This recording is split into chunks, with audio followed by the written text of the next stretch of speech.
Bismillah ar-Rahman ar-Rahim. Assalamu alaikum wa rahmatullahi wa barakatuh. As we welcome you this evening on the airwaves of Salam Media, on whatever platform you're listening to us this evening. We welcome you. This is Wednesday night with myself, Inayat Wadi, and this evening we are kicking off, taking a look at the Independent Islamic Court. Now, we know for a very, very long time the whole question surrounding Muslim personal law, commercial law, and many of the issues that actually govern us as Muslims has been a point of, it has been a bone of contention and has obviously created a lot of dispute. And the whole question surrounding how we are actually being governed in terms of Islamic law, in terms of Islamic jurisprudence. And this is absolutely critical because at the end of the day, as Muslims, we are bound by Sharia, we are bound by the law of Allah subhanahu wa ta'ala, and we are also bound by the implementation of the law of Allah subhanahu wa ta'ala. And this is the reason why we are talking about the Independent Islamic Court. And we know a few weeks ago, a session was actually held and providing certain guidelines, providing a mission, providing a vision as well, and also just in terms of providing certain guidelines in terms of how the principles of Islamic law should apply. And this applies in many areas, whether we're talking about marital issues, we're talking about divorce, we're talking about Islamic inheritance, we're talking about commercial law. There's just so much ground that we need to cover, and this is the reason why we are talking with our panelists this evening. We do have with us this evening Sheikh Laja Yasini, Director of Legal and Sharia Compliance, Independent Islamic Court, the well-known qualified alim Mufti and Qazi Mufti Ebrahim Smith. We also have got Mohammed Sali, who is a lawyer for 25 years, and shortly we will be joined by Yousha Tayob, practicing attorney for over 30 years. And time to bring in our panelists this evening. Um, on screen right now, got Sheikh Laja Yasini. Assalamu alaikum wa rahmatullahi wa barakatuh. وعليكم السلام ورحمة الله وبركاته. جزاكم And الله also, خيرا. and also to Mufti Ibrahim Smith. Mufti Saab, assalamu alaikum to you and Wa welcome. alaikum assalam wa rahmatullahi wa barakatuh to yourself and our technician and all our esteemed listeners. And Mohammed Sali, for 25 years, a lawyer. Assalamu alaikum to you.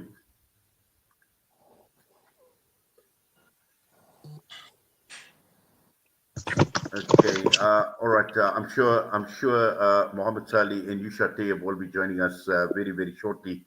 But Mufti Sab, I'd actually like to begin with you and some of the issues that I raised in my introduction, saying that as far as Muslim personal law is concerned and the governance of Islam of Muslim law according to the Sharia, it has been quite a controversial issue. It has been a bone of contention for a very, very long time. And as a result, we've seen the formation of this independent Islamic court. And just to provide some context and some background into why this is such an important initiative, the establishment of the independent Islamic court. Gee, so the Independent Islamic Court is it's over a year old now. It's not something new. It is an initiative, by various ulama and people from our legal fraternity as well to re-establish Allah Subhanahu wa Taala's law and to get people away from a secular law, getting them to turn away from expensive and sometimes long, costly exercises where they have to bow down to secular law and discard the law of Allah subhanahu wa ta'ala, whereas our principle beginning our existence in this world is to establish the law of Allah subhanahu wa ta'ala wherever we are, whether we in a land that is ruled by Tawghut, a land that is ruled by secularists, by atheists, etc. It doesn't matter where you find yourself, your primary goal and objective is to establish the law of Allah subhanahu wa ta'ala. So people have been doing this, they might not have the reach and capacity before as we have now. So that is how the IIC formed by brainstorming and asking people to to put their weight behind this initiative to re-establish Allah subhanahu wa ta'ala's law, not only to deal with contentious issues like the MMB and the Muslim personal law and the MPL, all of those things which we've been arguing for the last, I think, 15 years. And that so happened because people wanted a government to recognize Muslim marriages, and they wanted government to recognize other Islamic laws and aspects and principles as well.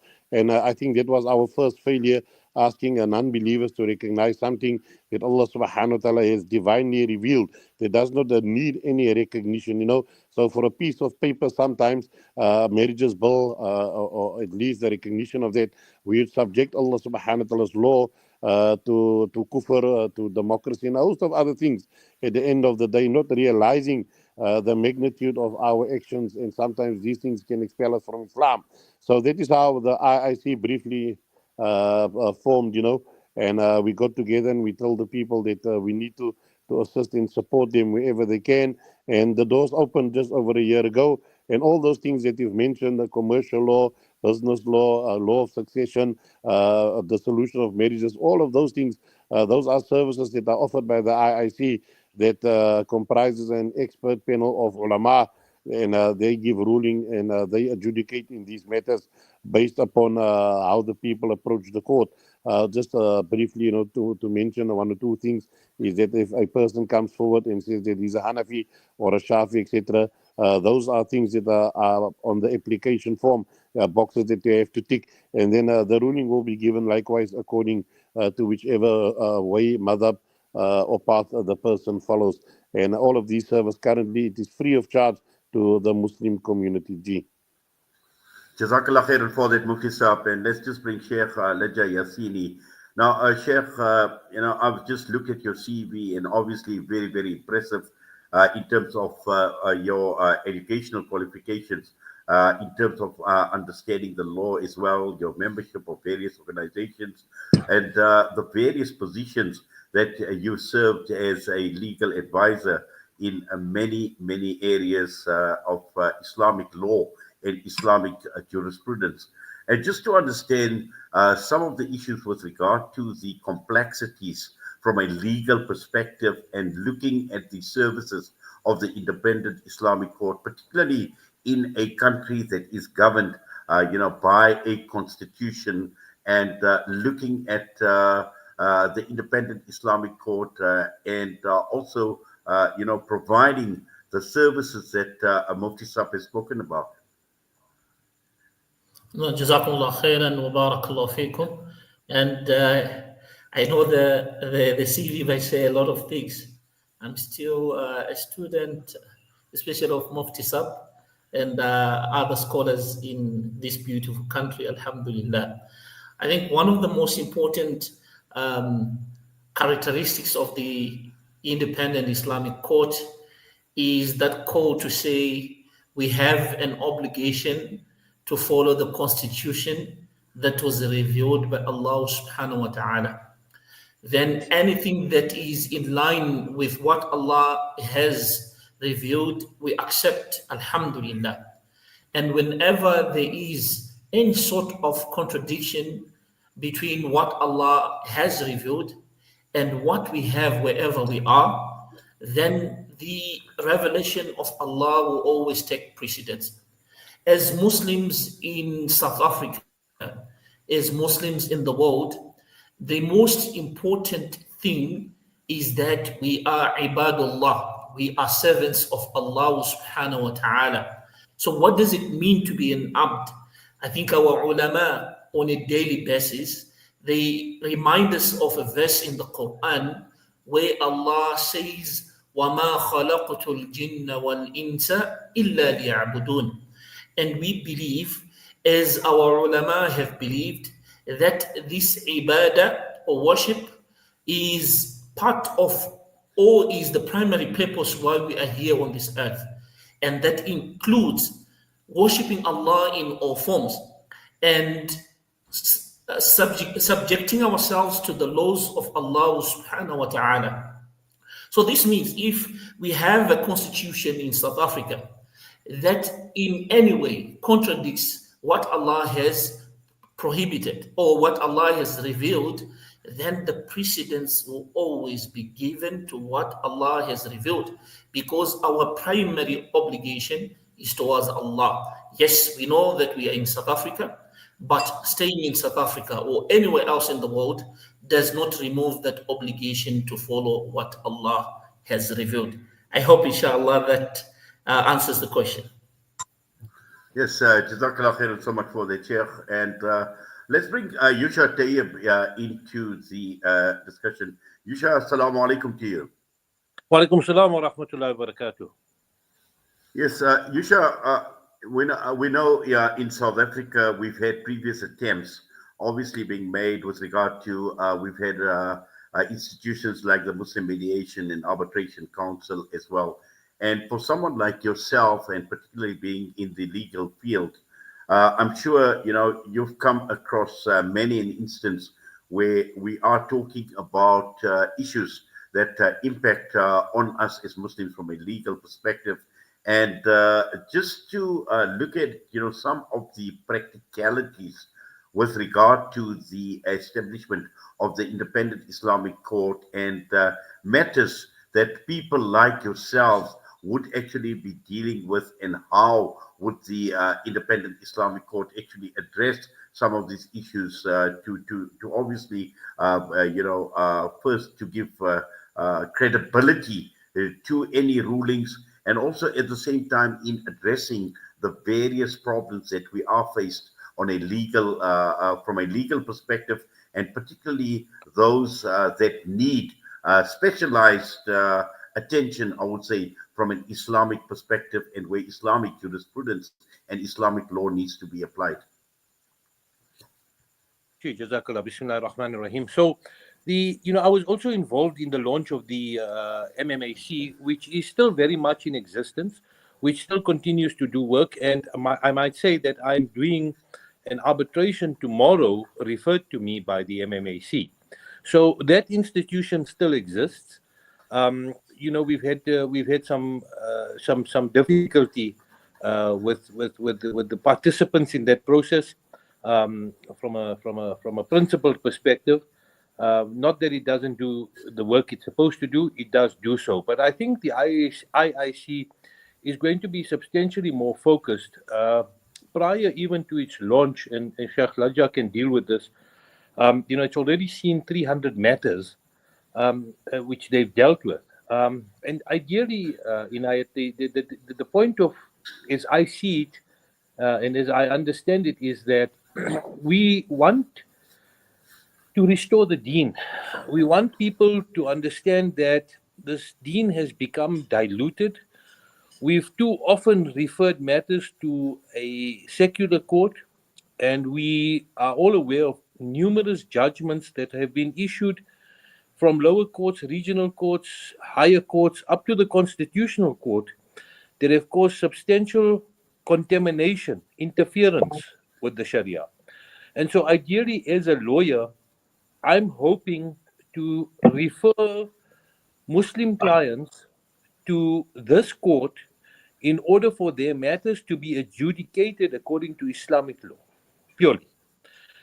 The court has the expertise in order for rulings to be effected. The processes are in place in terms of which parties will be heard, papers will be filed, hearings will be conducted, judgments will be given. So the process is in place, and ultimately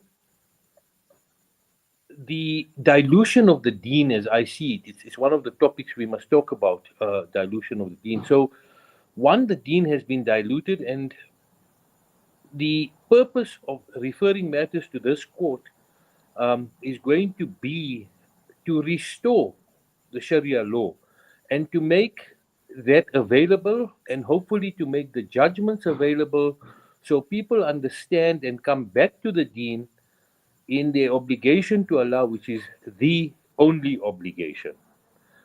My co-host Mufti Saab, Sheikh Laja, not co-host, co-participants, is something we've not dealt with in depth. But I have said to them that I also believe that this court can ultimately deal with criminal and hard punishments.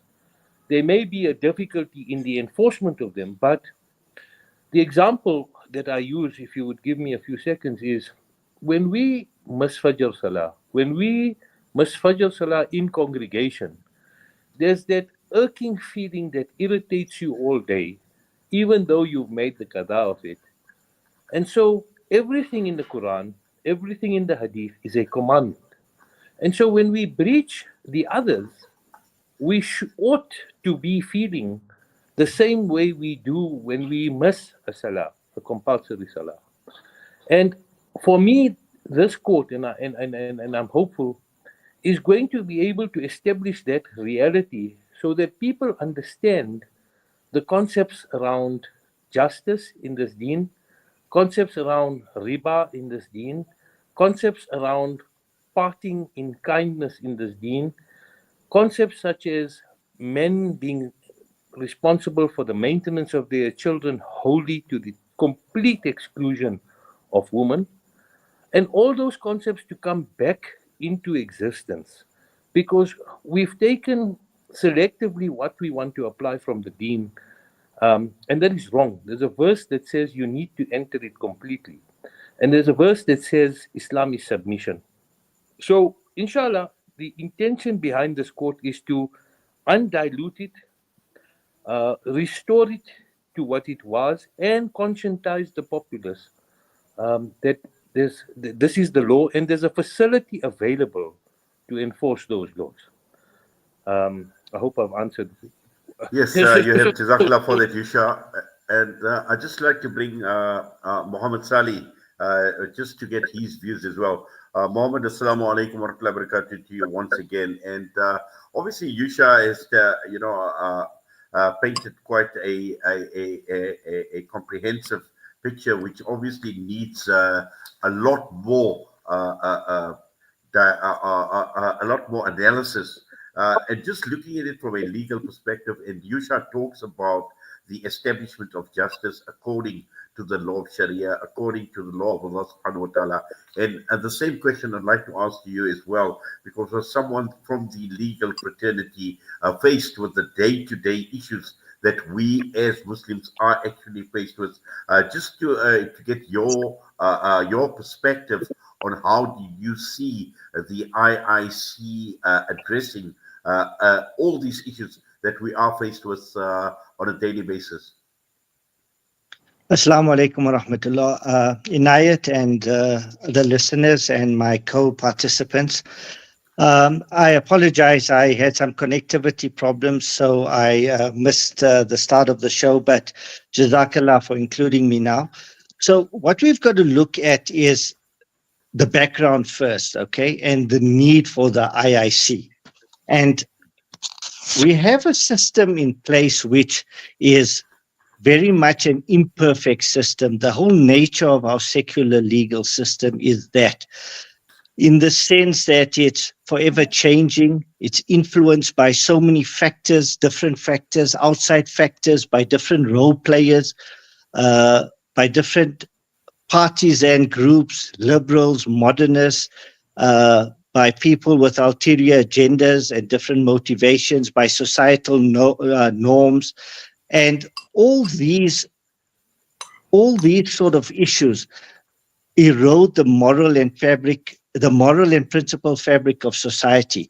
And in contrast to that, we have a perfect Sharia law, a divine law that is for all of mankind from the time of our Nabi Sallallahu Alaihi Wasallam until the end, until the days of Qiyamah. Now, what happens with that is that religion, all types of religion, but especially our pristine Sharia law, is going to become consistently less important as man-made laws get entrenched and move away from even principle and moral positions in society. And we must realize that Allah subhanahu wa ta'ala is all-knowing and has wisdom and understanding in in all times, not just the time of our Nabi Sallallahu Alaihi Wasallam, but our present time and what is to come in the future. And we must understand and we have to accept that he knows what is best for us and his laws are what is best for us.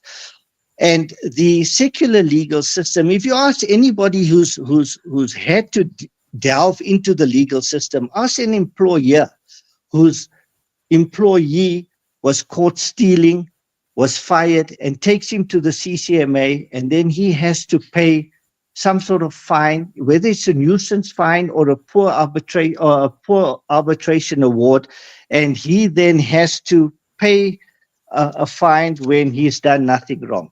And there's many other similar examples. Now, our Muslim attorneys, and well, before I even come to that, we've got so many examples of this conflict in our legal system with our Sharia. We have attorneys who are faced on a daily basis with people who come and say, I want to draft a will that's not Islamic. I want you to help me administer an estate that's not Islamic. I'm getting divorced and I want a division that's un-Islamic. And it goes on and on. I'm in debt. I want my company to be liquidated, whereas we know in Islam there's no such thing as liquidation. So from that sort of background, we need to shift our focus. We need to shift our perspective. And we need to realize that Allah's law is supreme. And we need to move away from the secular law. And the attorneys themselves play a part in this, in having to encourage and persuade our clients to do what is right. And the benefits of following the Sharia law is countless. The most important one being simply that we're doing what is prescribed by us in terms of Allah's law. There's other benefits such as the extensive time it takes to get legal matters in the secular system before a court. It can take years, 3 years. 3 years seems to be the minimum now. Matters are running for 10 and 15 years. The amount of costs that are involved are exorbitant. Now, in the past, there may not have been this option, although this is no excuse for a Muslim to say that I didn't have the opportunity to practice Sharia law. That's no excuse. But now that there is such a forum available, it's incumbent upon us, that as attorneys and as members of the public, to direct our disputes to the Islamic court where they can be adjudicated properly in terms of Sharia law.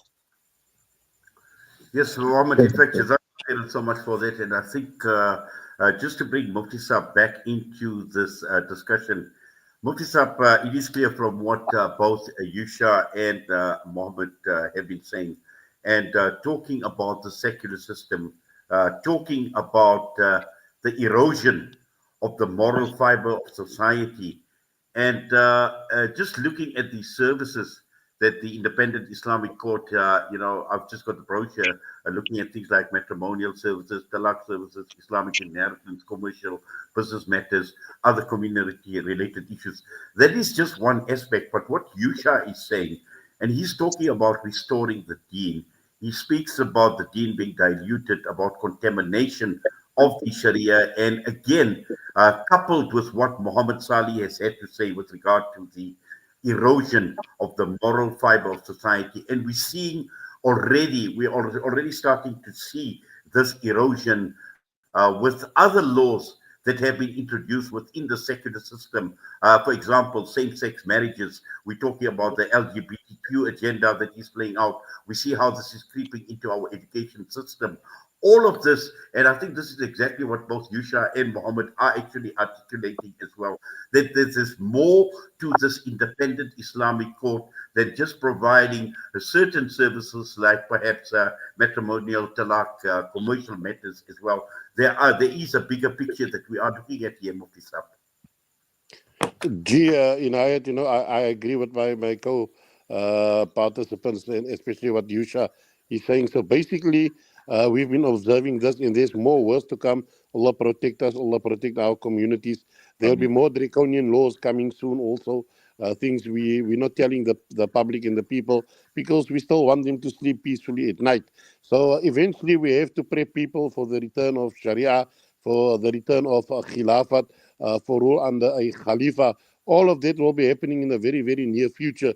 So if you bring people back to Sharia now, you open up these courts across South Africa, remembering that justice in Islam is very, very swift, and accessibility to justice, that is also a prerequisite, So sometimes before nightfall, an issue needs to be resolved. So there should be no ta'til. Ta'til means a pause or break in matters relating to a person's well-being. There where we can resolve and expedite matters, we need to do that. You're not going to find that in a secular court but that our brother Mohammed Sali just mentioned now. It can take up to 15 years per case. So we need to eradicate all of those things. At the same time, we need to install core Islamic values. We need to bring people back to Sharia.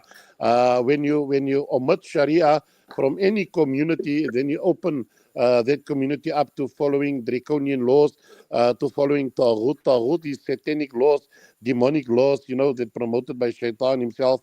You force people to accept corporate bodies and all of these other non-existent entities which are only or which only exist on paper.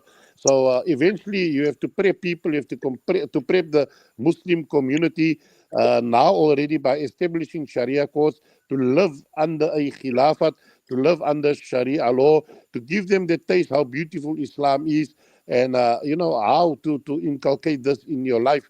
So in that way, people will be conscientized. They will differentiate. You're sitting now with an alternative, so there's no more excuses. First, you could say that there wasn't a reach and capacity. We had to forward our queries to a Darul Iftaa. We have to wait 3-4 months for a reply. Even me, in my personal capacity, it takes a couple of weeks sometimes to respond to people. But now, as a Muslim living in South Africa, there's alternatives. The alternative is the actual thing that Sheikh Laja mentioned, the establishment of the law of Allah subhanahu wa ta'ala. So now when we have an alternative, then we are bound by Allah subhanahu wa ta'ala, we are bound by Islam to take the actual constitution, which is the law of Allah subhanahu wa ta'ala, and then discard the path and way of secularism or any path that leads towards secular law, because Allah will question you about that on the day of Qiyamah by saying that you have had access to Islamic law, to Islamic justice, you had access to matters that could have been resolved according to Sharia, yet you opted for a non-Islamic alternative. So in that way also, inshallah, we're making it easy for the people, for the broader community out there. And with regards to the penal code or the criminal law, so we will be giving rulings, and we are giving rulings with regard to that. It is just not enacted or enforced upon yet, but it does not mean that we will not be giving rulings with regards to criminal matters or matters relating to murder or rape, etc. The ruling and the law decree will be recorded. It will just not be enacted upon. G. Jazakallah. Sheikh Laja, I'd just like to focus a bit on, and Yousha mentioned already about 300 matters that have been referred to the Independent Islamic Court. And just looking at the practical implementation of matters that are being brought before the Independent Islamic Court, and now that we've already starting to build some sort of history, we're understanding, more or less we've got an idea in terms of the type of matters or the nature of the matters that are being brought to the Independent Islamic Court. If you could just take us through this implementation process, and also to give us an overview as to, what are some of the matters that have already been brought to the court, and also looking at some of the rulings. Jazakallah khairan wa barakallahu feekum. So I think one of the things that Mufti Smith mentioned was the importance of access to justice. So what we have done at the IIC is what we call the mobile courts, where we actually go to the people where they are, and where they are given an opportunity to ask about matters affecting them, any matter that is directly linked to issues of Islamic law. We're also establishing the remote court, where people have access to our services, online and things like that. We also have the platform for people to walk into the IIC offices and seek the services. So what happened is when we started a little bit of, I think, late last year, then we opened our doors early this year. In around March, we then had a memorandum of understanding with the Islamic Family Court, which had been running for more than 5 years. So we then came together and merged, and we formed one unit, which is the Independent Islamic Court. So we now have offices in about 7 different places in South Africa, including the East Rand, including the West Rand, in Cape Town, and we are increasing so that the people have access to our services. And as we highlighted, we have cases in family law, commercial law. So, for example, people come and do premarital consultations. The people would want to do nikahs. There is marriage counseling. There is talaq consultations. There is issues of fast hearings. The will, wasiya, the issues of khul'. We're also dealing with contracts where people want to sign or write contracts that are in line with the Sharia. So, for example, from our we had said that's 300, but we are now, because in the past 2 weeks, actually, the workload has actually increased. So we are now at 402 cases. And if I can give you an example, from January to the end of November, we have done about 38 mediation sessions. We have done about 47 or facilitated 47 nikahs, as well as 47 premarital consultations. And I think one of the things that has to be mentioned is in identifying the importance of people understanding the beauty of Islam, the processes have been aligned, or the processes are according to what Allah has revealed. I think there is a sort of a misconception where people think we don't have these procedures, including civil procedure. But alhamdulillah, our Quran, the Sunnah, has given us, such examples. And we also follow the basic principles. So when a person comes and wants to open a case or file a case at the IIC, and it is a female, the first point of contact would be a female case management officer. If it is a male, it will be a male case management officer. So the first point of contact does not look at the type of case that you have.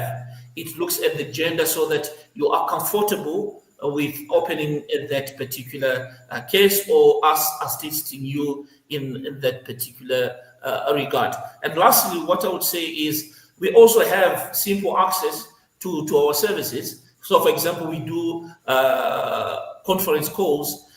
People in Cape Town, people are outside of South Africa who wants the services of the Independent Islamic Court, and even a simple interpretation of the will, we can assist with that. So anything that has to do with Islamic law, then our doors are open. And I hope, inshallah, that answers the question. Yes, Jazakallah for that, Sheikh Laja Yassin. Yousha, just looking at capacity within the Muslim Ummah, and when it comes to specialists to actually deal with these matters that would come to the Independent Islamic Court, and also at the same time buy-in from the Muslim Ummah, which is absolutely important, so that they can understand that they've got access to these services, and also at the same time working together with Islamic organizations, the ulama bodies, your jamaats, because these are a wide range of services that the Independent Islamic Court would actually be offering as well. And to get that message out there that this forum is available to the Muslim Ummah just how important is this? And I'm sure a lot of work has already actually been done to try and get this message out, to get this buy-in from the Muslim Ummah and the various organizations right across the country. Yeah, the proof of the pudding is going to be in the eating. And it's probably a question more rightly directed to Sheikh Laja, in the sense that he's been the driving force behind the marketing, and all of that. But like Mohammed Sali indicated, it's going to be up to us as Muslim attorneys to convince our clients to buy in. And hopefully, once that spreads and once the judgments of this court become available, the more we can refer, the more judgments that are issued. I think that'll inshallah create the buy-in. And also, just to appeal to people's consciences that this is the law, that this is the supreme law, and so why do you want secondary? And so there will inshallah be the buy-in. But I mean, we've already had 402 matters referred here, and those 402 people will onward refer to others, and it's going to become a matter of reference to the court, inshallah, for its success. And certainly, I think, as attorneys, as Muhammad indicated earlier, the intention is for us now to be able to say to our clients, as Mufti has indicated, that there is a facility, and it is going to adjudicate according to the laws of Sharia. It has processes in place. And the fact that you've had, call it, the launch, Sheikh Laja, no disrespect intended, we use the figure 300. Post launch, you had another 102, alhamdulillah. 402 matters is a lot of matters for assistance by Sharia law. So you've already got 402 people buying in. Amongst our community involved in this, we're about 20 or 25 people, Sheikh Laja can confirm. So we've got 430 people who've already bought into it. And I think that says a lot. The numbers game is never a real one in Islam. Whether you're small or you're big, as long as you're rightly guided, Allah's help will come. So yes, we do need the buy-in, but I think the consciousness needs to be developed amongst the individuals, and hopefully a show like this goes viral and people say, well, I'm subject to Allah's law. I'm not subject to any other law. I know through the MMAC that we did have enforcement issues, but there is what we have in our country called the Arbitration Act. And the Arbitration Act allows you to deal with non-status matters, matters affecting status. And so once the parties sign an arbitration agreement, which is already in place, that arbitration agreement can be made an order of court um, subsequent to the decision. So in a commercial matter or in an estate matter, one would be permitted, and the prescribed documents allow you to make the arbitration agreement in order of court, and that can only be set aside if there was some procedural irregularity in terms of a review application in terms of our law. So we're not abandoning the secular law completely insofar as its processes are concerned, but we're going to interfere with its morality. The hot potato at the moment is the current Divorce Amendment Act that introduced a forfeiture provision, and at the launch I dealt with some of the case law. And one of the most shocking judgments was that talaq was declared to be unconstitutional, and one needs to understand the context. But how do you, as a non-Muslim judge adjudicating a matter, declare Allah's law to be unconstitutional? I mean, it's crazy. You have a forfeiture provision in the Divorce Amendment Act that is completely unrecognized in the Sharia. You have provision. You have case law, developed case law, common law, where spouses are entitled to claim more than they're entitled to And so hopefully this will now rectify it, and there are consequences, in the sense that we've had this issue in social circles. Why do men inherit more? And ultimately, this comes down to responsibility and the concept of mahram.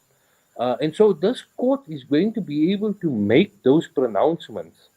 And people need to realize those consequences, and they need to understand that this is a serious religion with serious consequences, not only economically, but those that affect you in your afterlife, those that affect you in your daily life.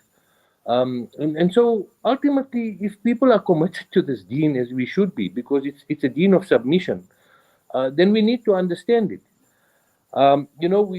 We've had this debate, and the one example we talk about, and Muhammad Sali will bear me out, is that a lot of women who get divorced seem to get the rough end of the pie. But if we don't understand the concept of Allah Khairul Razik, we're losing the plot. And that, I mean, it's a commandment. You simply can't step aside from it. And so there will be consequences, in the sense that if that does in fact occur to a woman who's now left out in the street, so to speak, there are mahrams who need to take her in. And in the ideal Islamic society, inshallah that will come soon, as Mufti said, that woman would be absorbed back into society. And we all understand the concept of second and third and fourth wives, and we understand that this is all part of it. So it's not just law, it's the restoration of Islamic society as Allah commanded it. It's more than law. It's substantially more than law. Jazakallah.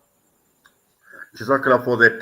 Mohammed, just following up from what Yousha is saying, and it is clear that if we look at within the Muslim Ummah in South Africa, we are not short of skills, we are not short of expertise, and also looking at it from an organizational perspective, we have got organizational structures. Yousha spoke about Muslim lawyers obviously making that call now.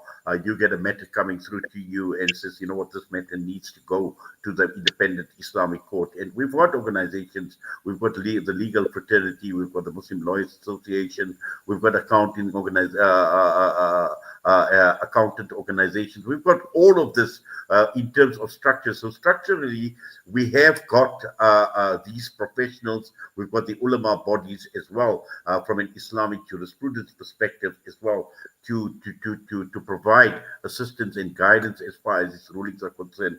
And once again, the key issue here at the end of the day, and as Yousha pointed out, hopefully this program will go viral, it will go far and wide to the broader Muslim Ummah, and to tell them that, listen, this is available. And I'm sure, just from your side, you would encourage it as well. And also at the same time, making sure that Muslims understand that we have got an Islamic alternative.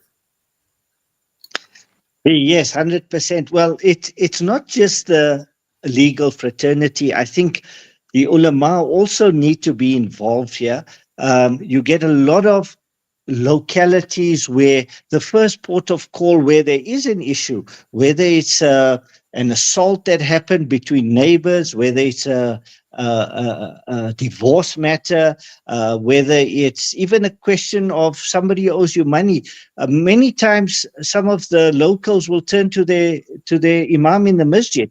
So we all know how inundated our imams are with these matters. Some of them are running madrasas, they're doing imamat, they also are limited with time. And that is why there is such a dire need for an institution like the IIC.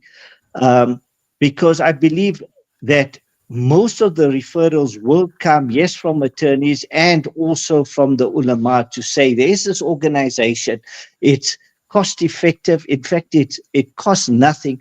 Have your matter referred there. It will be dealt with by various ulama covering all madhabs. There are imams on the panels from the Hanafi, Shafi, Maliki, and Hanbali fields of jurisprudence. So anybody can go to them. There's no need to feel that anybody cannot be catered for. And it is up to us, everyone, to create this mental shift amongst the ummah. And eventually it is for the public to become conscientized that we are Muslims first, before we are anything else, before we are businessmen and before we are whatever else it may be. And we must accept as an ummah that whether the outcome is favorable or not, as Yousha mentioned earlier, and it may seem that you are losing out because of the outcome according to Sharia law, but we must accept Allah's law to be correct. And I mean, if you look back in the past generations when Islam governed most of the world, even the non-Muslims chose voluntarily to be judged by Islamic law. How can we as an ummah today not want that for ourselves? And the scope of the IIC is that it can cover all these kind of matters. There's already been so much growth. Yes, we have other organizations, Darul Iftars and what have you. We have other Islamic bodies, but we need an Islamic court to properly adjudicate via a proper process where, I'm not sure if it was touched on earlier, but I mean, somebody who comes in there, besides the family law matters, even the commercial law matters, a file will be opened, a case number will be assigned to it. They will be given the opportunity to make a statement of case. This will then be referred to the other party, and then they will have the opportunity to come before the IIC and have their matter adjudicated. So there's scope for all of this, and just the fact that there's been so much growth with the IIC, there's several branches already, just shows how important this is for the ummah. And what else needs to be done, what else is also will be done, Mufti Smith will elaborate on this, is as the case law develops, so will there be a case law that will develop. Just like you have in the secular system, you will have a case law.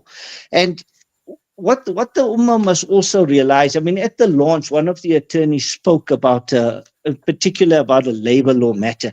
And he says the labor law, the matter went through to the CCMA, and it had a particular ruling in favor of one party. It then went through to the labor court, and they overturned it and they ruled in the opposite manner. It then went to the labor appeal court, and that got overturned. And then it finally went to the constitutional court, and once again it got overturned. I mean, this is it's so unpredictable. It's so fallible. And that is where the difference is with our Islamic law. It's never changing. It's perfect. And a decision will be made. And it is upon us as Muslims all round to accept this and to, right or wrong, to hold it as binding on our conscience. Yes, there is as Brother Yousha pointed out, there is the opportunity that once a matter is decided, and a lot of the matters that are non-status matters can be referred to arbitration, and the process will be done in terms of the Arbitration Act, so that the final award can then be made in order of court. And even if it comes from an Islamic basis, it is very difficult for a secular review court to then overturn that. They can look at whether due process was followed and whether or not the arbitrator applied his or her mind to the matter, but they cannot fault it on the basis that it doesn't comply with, for example, public policy and that. So these awards can be made in order of court, but more important for us is that we must, as an ummah, make the shift towards accepting Allah's law and holding these awards to be binding on our conscience. The fact that people of the public will go to an Islamic court means they want to do the right thing. And that is so important. And once an order is made, then they must accept it. Jazakallah. Well, Jazakallah for that. And I see obviously time has been of the essence. And I'm going to go around now, Mufti Sahib, just to get some final thoughts as we go around all the participants on the panel. this evening. Just before we take leave of all of you, I will give you an opportunity. Mufti Sahib, final thoughts from your side? Gee, I just want to remind us as Muslims, that Allah subhanahu wa ta'ala says, "Afa-hukm al-jahiliyyati yabghun," are people seeking rulings with regards to the period of Jahiliyyah. So any law that does not conform or is not part of Islam is called a law of Jahiliyyah, a law of the time of in period of ignorance. So whoever turns away from Allah's law, ubtuliya bithani, he will be afflicted with the laws of Jahiliyyah, and that is oppression and injustice and all these other things. And that's why Allah subhanahu wa ta'ala is attached the word Jahiliyyah to any other law than the law of Allah subhanahu wa ta'ala. So remember that when we run to secular law, any other form of law besides the law of Allah subhanahu wa ta'ala, then we fall under the scope of this verse of people seeking the law of Jahiliyyah. May Allah subhanahu wa ta'ala protect us, and may Allah subhanahu wa ta'ala make us of those who implement His true Shariah. Jazakallah khairan. I mean, Jazakallah for that, Sheikh Laja. Sheikh, I don't know if it is possible that we can give some contact details. Sorry, Sheikh Laja, we just lost you there. Now, I was saying, is it possible for me to share maybe our contact details in case there are follow-up questions? Or yes, you may. Yes, you may. Okay. So we are reachable on cell phone as well as WhatsApp on 073 150 1405. 073 150 1405. Our landline is 010 157 2306. 010 157 2306. Our website is iicourt.co.za. iicourt.co.za. Jazakumullah khairan wa barakallahu feekum. I mean, Jazakallah to you as well, Sheikh Laji. Yousha? Yeah, I just wanted to say Jazakallah to you and the station for hosting us in order to get this out into the public. And, I mean to the du'as of Mufti Smith regarding the success of this court. And just to remind people that the standard of justice required in this deen from the Quran itself is be just even if it be against your own self. And that's the standard that we intend to achieve, inshallah. Inshallah, I mean, Jazakallah for that. And Mohammed, final word from you. Jazakallah. I think most of the brothers have covered the important aspects. I just want to add maybe that we need to spread the word of this Independent Islamic Court, and that can be done through programs like yours, Inayat, and with the help of the mobile court that will be rolling out as well. And inshallah, with the help of Allah, this will grow beyond our hopes and dreams, and may even lead to the establishment of an Islamic state here in South Africa. But it needs to start somewhere. It has started now, and it needs support from everyone. Jazakallah. I mean, Jazakallah to all of you, to Mufti Ebrahim Smith, to Sheikh Laja Yasini, Yousha Tayob, and to Mohammed Sali as well. To all of you, we thank you. We do appreciate you taking time out this evening with us right here on Salam Media. And inshallah, we will continue spreading out this message far and wide. And I'm sure this podcast will be shared as well right through the various social media platforms. So inshallah, within the next day or so, inshallah, a lot more in terms of providing an insight into this, into the Independent Islamic Court will go out, inshallah, to the broader Muslim Ummah. But to all of you, once again, Jazakallah, Allah Ta'ala accept, Allah reward all your efforts. Assalamu alaikum wa rahmatullahi wa barakatuh. Wa alaikum Assalam. Well, that brings us to the end of the discussion. And once again, I think, we just basically scratch the surface, but this is absolutely important. It's critical for us as a Muslim Ummah, particularly in a secular environment. And again, some of the critical issues that came out, and Yousha spoke about it, and all the participants this evening talking about the restoration of the deen again. And we see how our deen is actually being diluted. We see the contamination, as Yousha had actually pointed out. We see the erosion of the moral fiber of our society, and how we are actually turning to the secular courts But again, at the end of the day, it is solutions that we need to find, and these solutions are there in our deen. It is there in accordance with Islamic law. It is there in accordance with Sharia law, and we need to make that commitment that whatever we do at the end of the day, we need to preserve our Islamic values. We need to ensure that we are fair, that our ethics are being upheld, and most importantly, let us not fall foul of the law of Allah subhanahu wa ta'ala, because at the end of the day, Islam is there. Islam is justice, al-adl, and we hear it in our Friday khutbah over and over again. Towards the end of the khutbah, we hear about adl, we hear about ihsan, and these are principles that we need to be guided by. So inshallah, with that, we're going to be ending of this particular segment. Next up, we are talking about Syria, what is taking place in Syria. We've got our panelists that are on standby already. So inshallah, we will continue immediately after this.